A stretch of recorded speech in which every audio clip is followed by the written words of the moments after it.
Okay, ici, il suffit de marquer les commissures. Donc, alors là, il y avait des règles qui nous expliquaient qu'il y avait une certaine largeur à respecter. Souvent, c'était la glande lacrymale, ça devait tomber là, donc quand même, ma bouche est déjà trop américaine. Il faut que. Et alors, c'est assez délicat, hein, chez eux, ils arrivent à garder des bouches assez fines, assez délicates. C'est pas très. C'est pas une Julia Roberts.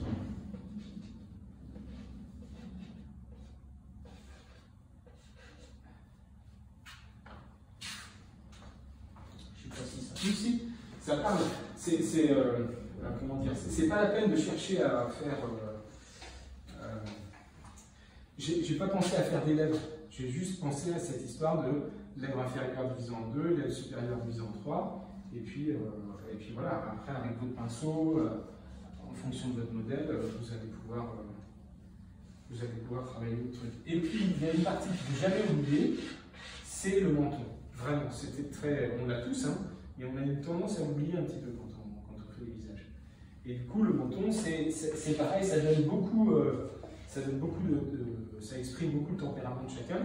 Tu vois, toi, tu en as un qui est assez carré, tu vois, assez anguleux. Bah, si je faisais un menton tout rond chez toi, bah, je perdrais le tempérament de ton visage.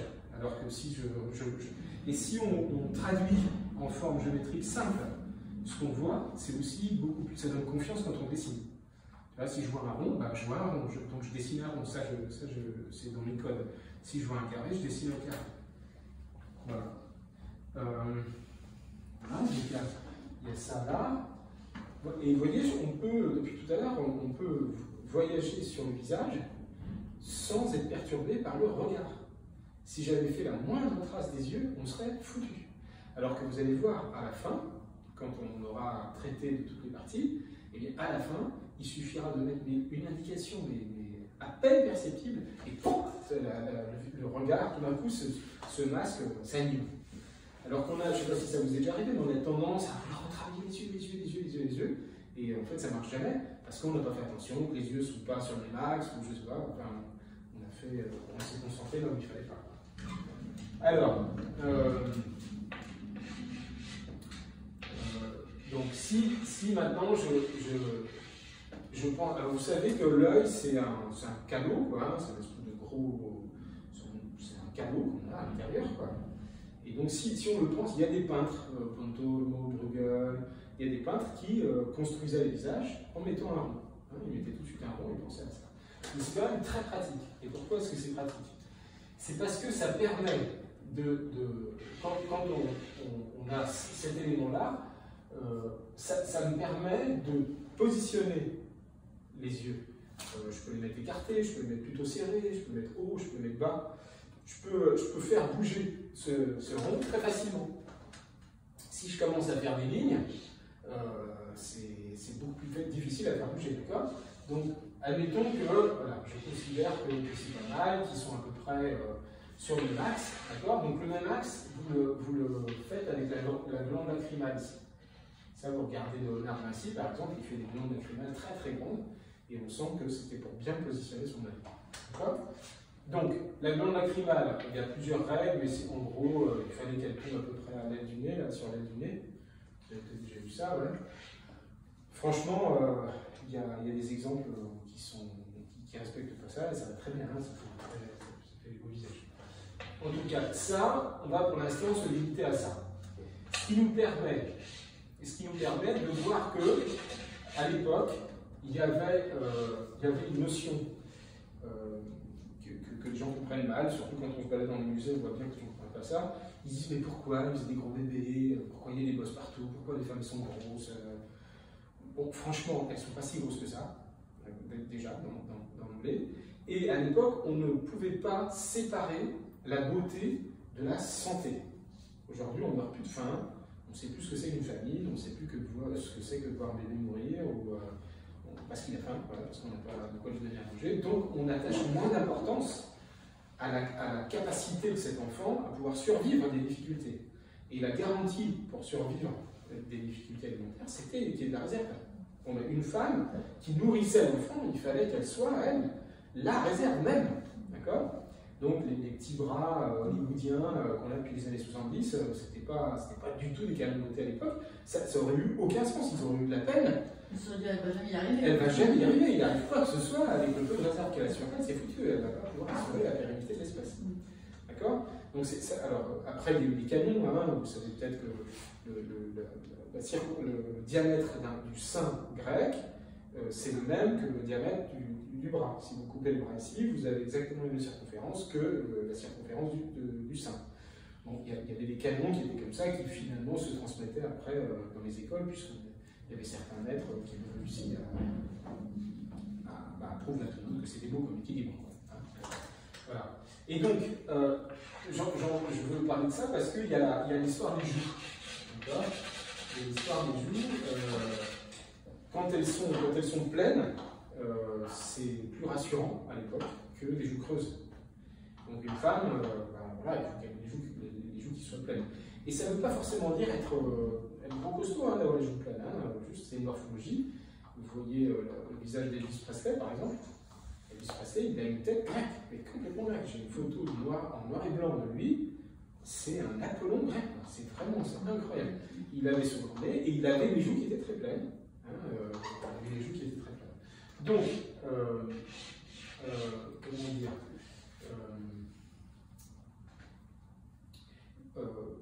eux qui reprennent le modèle grec qui a été remis en vogue par la Renaissance, ici, là, vous voyez, ils ont tendance à remplir la joue entièrement. Je le caricature un peu exprès, mais ils vont faire de grandes formes très simples. D'accord? Ils vont faire de grandes formes très simples, qui seront à peine subdivisées,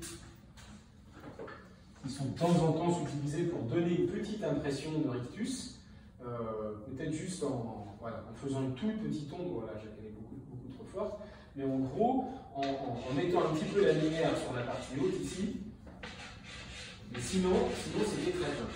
C'était vraiment très fin. Comme ça. D'accord? Là pour l'instant, je le fais exprès pour que ça, juste pour que ça vous imprègne. Voilà. Vous aviez du coup le passage entre. Vous avez déjà essayé, mais ici c'est un peu délicat quand même. Hein, ce sont toujours des passages qui sont pas si sûrs. Menton, bouche, comme sur la lèvre, comment ça se passe et tout ça, c'est pas facile.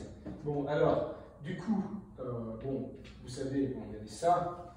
Dès que vous prenez de l'âge, ça se marque un petit peu plus par ici. Ah bon? Voilà. Et du coup, je vais garder la même couleur. Mais maintenant que je sais que c'est un plan ici, hein, je sais que ce muscle-là, il va me dessiner un plan, d'accord? Eh bien, je vais avoir le plan, admettons que la lumière me tombe un peu partout, on va juste lui faire une petite ombre sous le nez, peut-être, voilà. Et j'ai ce plan qui commence à exister ici, là, au-dessus des lèvres, d'accord? Et du coup, là, le passage qui est là, je vais pouvoir commencer à le gérer. Parce que j'ai mis les deux plans, je vais commencer à pouvoir gérer le passage. D'accord? S'il a de l'âge, ça va tomber dessus. Regardez, toutes les personnes un peu âgées, ils ont des petits trucs. Ça commence à se. C'est ça devient concave. Tant qu'on est dans la jeunesse, ça va rester convexe. Il y a un principe. Il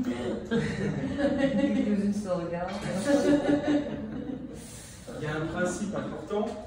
Je pense que si vous gardez ça à l'esprit, vous allez faire peu de fautes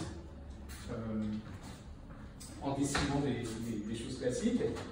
Il partait du principe que quand on dessine, il faut bien se rappeler que la force de vie, l'énergie, elle sourd de l'intérieur des formes.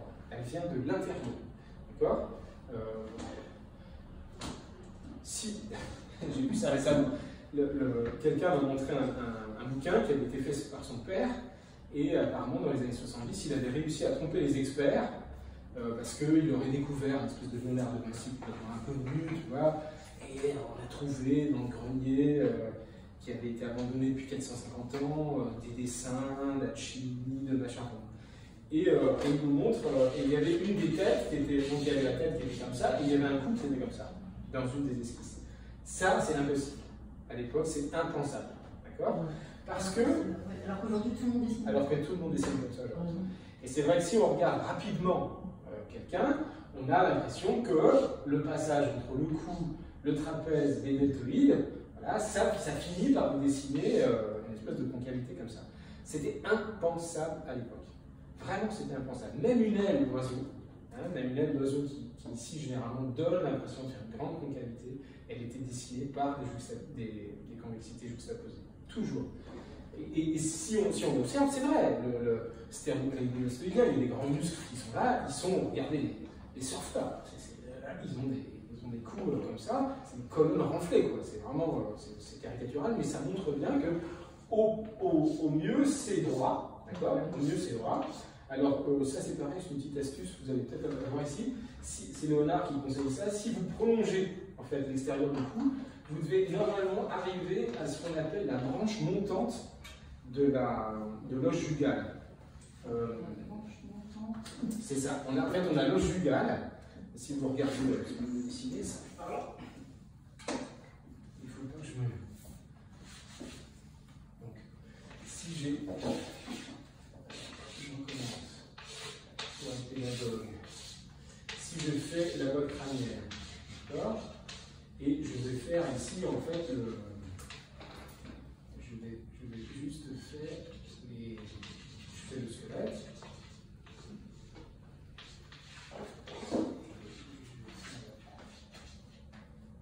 Il a une mâchoire costaud. Et en gros, vous voyez, vous savez qu'ici il y a les cartilages se rajoutent après. Hein, c'est ça qui fait drôle quand on voit un squelette, c'est que ici c'est enfoncé. Donc vous avez la fosse orbitaire qui est là, et en fait pourquoi il y a une telle ossature autour de l'œil, c'est parce que l'œil, pour la survie de l'espèce, c'est vraiment l'élément le plus important. C'est très très important d'avoir les yeux bien protégés. Et donc, ouais, merci. Et donc pour protéger les yeux, on a l'arcade au-dessus, hein, vous avez un doigt de crâne ici, donc vous avez une arcade très très forte ici. Vous avez ici, en partant du trou auditif, vous avez ce qu'on appelle l'os jugal, donc vous avez un os, chez les personnes très âgées, on voit, hein, chez moi quand je perds 1 kilo, ça se voit aussi là, hein, on voit qu'il y a un creux, on voit qu'ici on a une branche, donc ça c'est l'os jugal qui vient s'attacher au niveau du trou d'oreille, et qui ici dessous va faire aussi une partie très très puissante, d'accord, c'est la pommette. Enfin, chez les filles, vous avez beaucoup de gras au-dessus, mais vous avez la pommette qui est là, hein, d'accord. Ça, c'est la protection inférieure de la fosse orbitaire. C'est vraiment très important. Eh bien, qui part dans le crâne, vous avez ici ce qu'on appelle la branche montante. Il y a une branche montante qui vient s'évanouir dans la boîte crânienne, d'accord. Et alors, tout ça, ça a une fonction, hein, bien sûr. Donc ça vient se terminer sur la mâchoire. Voilà, sur le bout de la mâchoire. Ça vient s'évanouir. Ici, vous avez un creux qui est